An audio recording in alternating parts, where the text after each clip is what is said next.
ലക്ഷങ്ങൾ തട്ടിയ എറണാകുളം കോൺഗ്രസ് എസ് ജില്ലാ വൈസ് പ്രസിഡന്റ് രമ്യ ഷിയാസിനെതിരെ പോലീസ് കേസെടുക്കുന്നില്ല എന്ന ആരോപണം. 40 പേരിൽ നിന്നായി 85 ലക്ഷം രൂപയാണ് രമ്യ ഷിയാസ് തട്ടിയത്. പരാതിക്കാരോട് തെളിവ് ഹാജരാക്കാൻ ചേരാനെല്ലൂർ പോലീസ് ആവശ്യപ്പെട്ടു എന്നാണ് ആരോപണം. വീട് കയറി ആക്രമണം, വാഹനം വാങ്ങി നൽകാമെന്ന് പറഞ്ഞ് സാമ്പത്തിക തട്ടിപ്പ് തുടങ്ങി നിരവധി ക്രിമിനൽ കേസുകളിൽ പ്രതിയാണ് രമ്യ ഷിയാസ്. കോൺഗ്രസ് എസ് എറണാകുളം ജില്ലാ വൈസ് പ്രസിഡന്റ് എന്ന പദവി ദുരുപയോഗം ചെയ്തായിരുന്നു തട്ടിപ്പ്. പല സ്ഥാപനങ്ങളിൽ നിക്ഷേപം നടത്തി ഷെയർ നൽകാമെന്ന് തെറ്റിദ്ധരിപ്പിച്ച് 40 പേരിൽ നിന്നായി 85 ലക്ഷം രൂപയാണ് തട്ടിയെടുത്തത്. ഇതിനായി കൃത്രിമമായി ഓഡിയോ സന്ദേശം ഉൾപ്പെടെ തയ്യാറാക്കി. ഇതെല്ലാം ഹാജരാക്കിയിട്ടും ചേരാനെല്ലൂർ പോലീസ് നടപടിയെടുക്കുന്നില്ലെന്നാണ് പരാതി.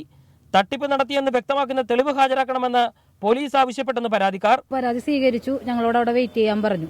ഞങ്ങളവിടെ വെയിറ്റ് ചെയ്തപ്പോഴത്തേക്കും കോപ്പി ഇത് തരില്ല, രസീത് തരില്ല. അത് എന്താണ്, 2 പേർക്ക് നിങ്ങളുടെ കയ്യിൽ ഇതേ സെയിം പരാതിയല്ലേ, അപ്പോൾ അത് കൊടുത്തിട്ടുണ്ട്. അതിന് നിങ്ങൾ വന്നു കഴിയുമ്പോൾ FIR ഇട്ട് കഴിയുമ്പോഴത്തേക്കും എല്ലാവർക്കും അപ്ലൈ ചെയ്ത് തരുള്ളൂ. കേസ് ഇതുവരെ വിളിപ്പിച്ചിട്ടില്ലല്ലോ അവർ. നമ്മൾ കൊടുത്തിട്ട് ഇപ്പം എത്ര ദിവസമായി? ഇതുവരെ നമ്മളൊന്ന് വിളിച്ച് എന്താണെന്ന് അവരോട് ചോദിച്ചിട്ടില്ല, ഒന്നും ചോദിച്ചിട്ടില്ല. തട്ടിപ്പിനിരയായ സ്ത്രീകൾ ഉൾപ്പെടെയുള്ളവർ സ്റ്റേഷൻ ഉപരോധിക്കാൻ എത്തിയതോടെ കേസെടുത്ത് തലയൂരാനാണ് പോലീസിന്റെ നീക്കം. പണം തിരികെ ലഭിക്കുമോ എന്ന ആശങ്കയിലാണ് പരാതിക്കാർ.